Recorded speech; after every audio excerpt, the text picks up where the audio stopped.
Nuo padegtos skulptūros Zarasuose, nacių pavogto meno iki protesto akcijos. Pala, čia meno žinios ar kriminalinės naujienos. Labas, čia antrasis meno žinių epizodas. Jei susitinkame pirmą kartą, tai malonu susipažinti, esu Edita arba galite mane vadinti Artedija. Dienomis dirbu banke, o vakarais kuriu turinį apie meną ir tapau, kad galėčiau išeiti iš darbo. Prašau, prenumeruokite mano kanalą ir paremkite Contribui. Ačiū. Tad pažiūrėkime, kas įdomaus nutiko meno pasaulyje.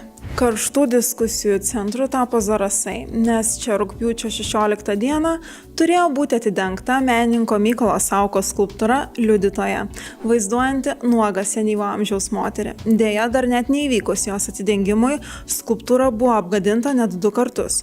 Pirmą kartą padegta, o antrąjį ištepliota dažais. Man keista, kad taip greitai padegė kažkaip. Taip dar net nespėjau atidengti.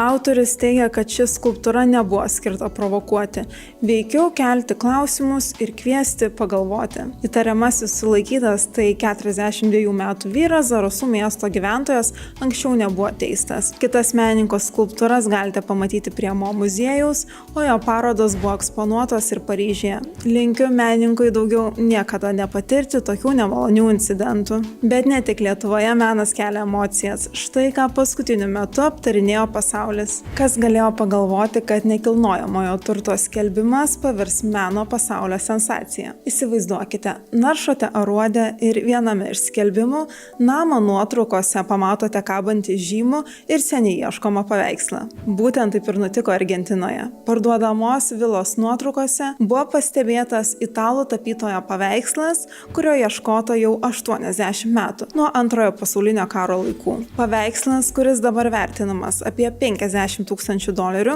priklausė olandų meno prekeiviui, kuris per karą sukaupė net 1200 meno kūrinių, kuriuos dėja nusavino naciai, kai užėmė Nyderlandus. Ir dabar vienas šios kolekcijos paveikslų buvo aptiktas name, kuris priklauso nacių karininko dukrai. Nors jį teigia, kad nieko nežinojo apie pavogtą kūrinį, ši versija pareigūnų neįtikino. Jos namuose atlikus kratą buvo rasta dar bent 20 pagrobtų piešinių, todėl dabar ji jau areštuota ir jai pareikšti kaltinimai. O vilos pirkėjams teks susitaikyti. Vilos kaina liko ta pati, tik garsiojo paveikslo ant sienos jau nebebus. Kalbant apie paveikslus, man labai patinka tapyti.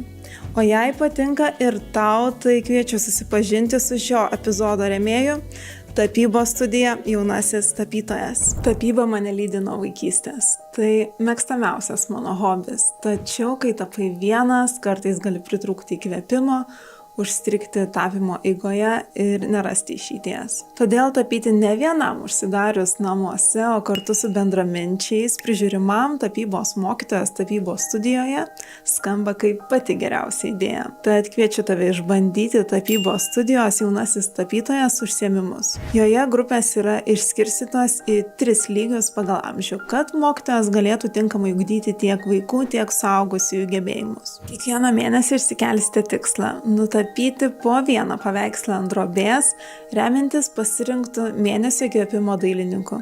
Pavyzdžiui, vieną mėnesį kursite kosmoso tema, remdamiesi įkvėpimo iš Čiurlionio paveikslų.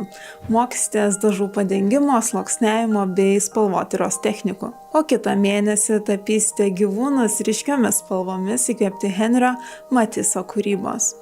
Taip kiekvieną mėnesį keičiasi temos, tobulėja jūsų techniniai gebėjimai bei sužinoma daug įdomių faktų apie meną. Dėl tapybos priemonių nesirūpinkite, viskuo pasirūpins tapybos studija. Taip pat jei pagalvojate, bet juk mokslo metai jau prasidėjo, negi galiu aš prie grupių prisijungti bet kada? Taip, jūs galite prisijungti prie tapybos grupių bet kada. O dabar geriausia dalis. Su nuolaidos kodu Artedija jūs gausite vieną nemokamą pasibandymo pamoką bet kuriai amžiaus grupiai. Susisiekę su tapybos studija tiesiog paminėkite kodą Artedija ir jie jums suteiks nemokamą pamoką. kodas galioja iki spalio 31 dienos. Tapybos studiją jaunasis tapytojas rasite Vilniuje ir Kaune šiais adresais. Daugiau informacijos apie studiją ir tapybos pamokas rasite jų internetinėme puslapyje, nuoroda video aprašyme. Smagaus tapymo ir grįžkime prie naujienų. Galbūt mūsų vasara karščiu nelepino, bet reperis Snoop Dogg pametėjo karštą naujieną.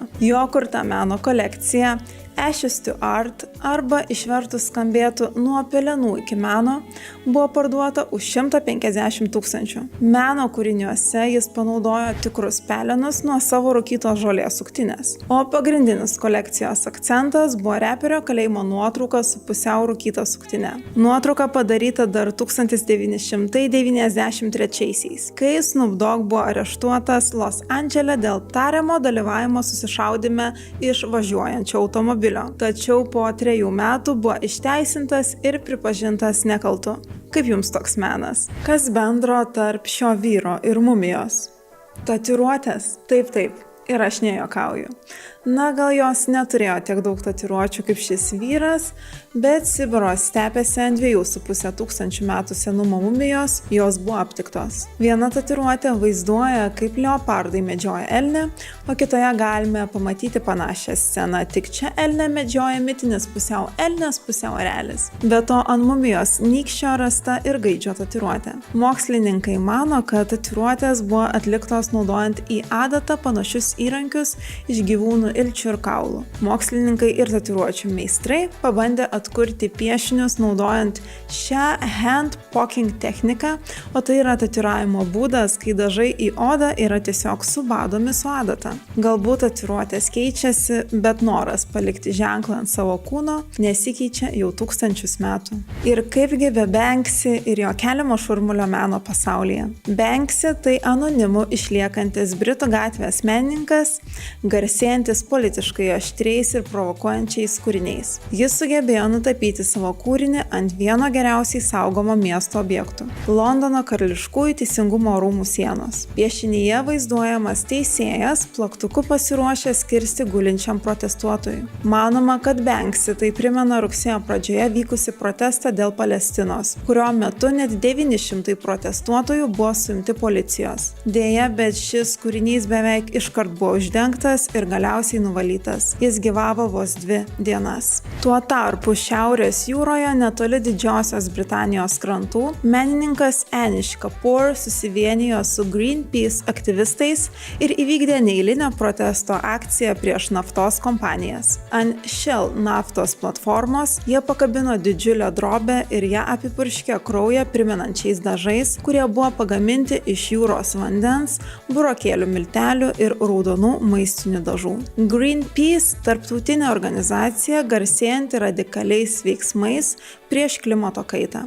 Jie nekartą šokiravo pasaulį, pavyzdžiui, blokuodami branduolinius bandymus Ramiajame vandenyne ar iškeldami plakatą ant Kristaus atpirkėjo statulos Rio de Žaneire. Šis protestas simbolizuoja pramonės kompanijų daromą žalą mūsų planetai, o kūrinio autorius, skulptorius Anish Kapoor teigia: I felt that there was a moment when it's necessary to somehow give voice to this criminal, morally corrupt thing that we're allowing in our midst constantly, every day, all the time. Anish Kapoor yra garsus britų skulptorius, kuriam už nuopelnus vizualiajam menui buvo suteiktas sero titulas. Galbūt jį žinote dėl Čikagoje stovinčios skulptūros Dangaus vartai, geriau žinomos tiesiog Pupos vardu. O dabar turiu jums klausimą. Kaip manote, kurių 5 menininkų kūriniai šiemet aukcionuose buvo parduoti brangiausiai? Užuomino jums. Labiausiai perkamo menininko kūriniai buvo parduoti už 103 milijonus. Jis yra kubizmo pradininkas ir per gyvenimą sukūrė daugiau nei 50 000 kūrinių. Kas jis ir kas dar pateko į šį penketuką, sužinosite šiek tiek vėliau.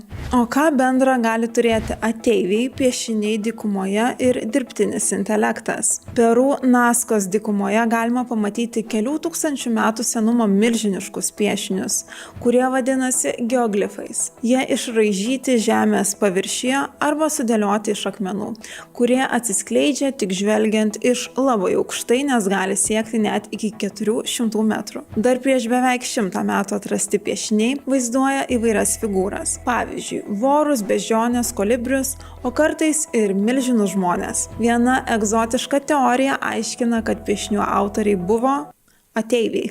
Visgi labiau sutinkama, jog šie piešiniai yra ritualinės ir simbolinės paskirties. Neseniai buvo paskelbta, kad mokslininkai pasitelkdami dirbtinio intelekto įrankius atrado dar virš 200 tokių piešinių, kuriuose vaizduojama žmogaus aukojimo ceremonijos ir šventikas, nešantis žmogaus galvą. Dirbtinis intelektas atpažinimo procesą pagreitino net 16 kartų, tad tikriausiai ilgainiui jų bus atrasta dar daugiau. Tikrai įspūdingi atradimai. Na ir pabaigiant naujienas iš užsienio, paliksiu jūs su šia spalvota putų instaliacija.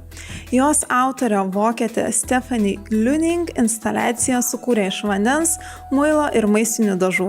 Tai ne pirmas kartas, kai menininkė kuria tokio pobūdžio darbus. Paklausta, kodėl jis sukūrė tokią instaliaciją, ji tiesiog atsakė, nes galiu. I guess the question that they're all going to be asking, why? Because I can. O idėja panaudoti putas jai kilo besimaudant vonioje ar plaunant indus. Gal reikėtų mums tokios instaliacijos ir Lietuvoje? Kad jau paminėjau Lietuvą, kas įdomaus nutiko mūsų meno padangėje ir ką verta pamatyti. Klaipėdoje nuo rugsėjo 5 iki spalio 31 dienos vyksta pirmoji Klaipėdos bienalė pavadinimu Saulėlydis kas 2 metus.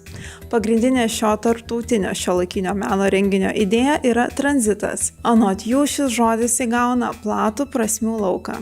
Nuo istorinių ir logistinių aspektų iki seksualinių, socioekonominių, ekologinių, estetinių ir net magiškų patirčių. Čia dalyvauja ir vietos, ir užsienio menininkai. Na, o po Klaipėdos galite užsukti į Kauną, nes čia rugsėjo 12 prasidėjo jau 15 Kauno bienalė. Šiemet jį kviečia atrasti temą gyvenimas po gyvenimo. Daugiau nei 30 menininkų iš 20 šalių pristatys per 80 kūrinių, nuo instaliacijų iki fotografijos. Bienalė kelia klausimus apie mūsų pasaulį, politinės ir socialinės krizes, ekologinę ateitį, netikrumą, kuriame gyvename. Bienalė vyks Stumbro gamykloje, Kauno kolegijos menų ir ugdymo fakultete Pelėdų kalne ir Kauno menininkų namuose iki lapkričio 23 dienos. Ar planuojate apsilankyti? O dabar dėmesio!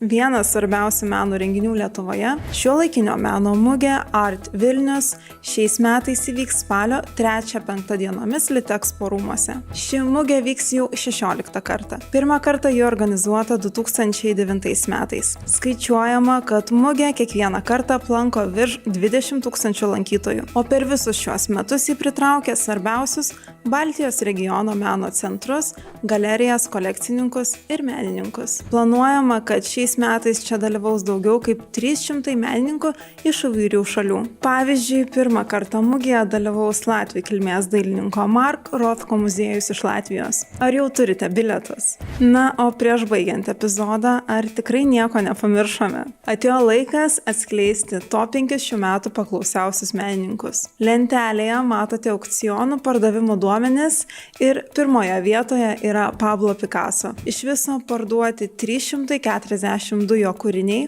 už 103 milijonus. Ar pavyko atspėti? Dabar jau tikrai viskas, ką norėjau jums šiandien papasakoti. Noriu labai padėkoti, kad žiūrėjote, o jei laida patiko, paspauskite patinka ir prenumeruokite mano kanalą. Tai labai padeda man augti ir surasti jums įdomiausias naujienas. O jei norite prisidėti prie laidos kūrimo, kviečiu tai padaryti per mano Contribui. Nuorodą rasite video aprašyme. Ačiū labai, kad žiūrėjote.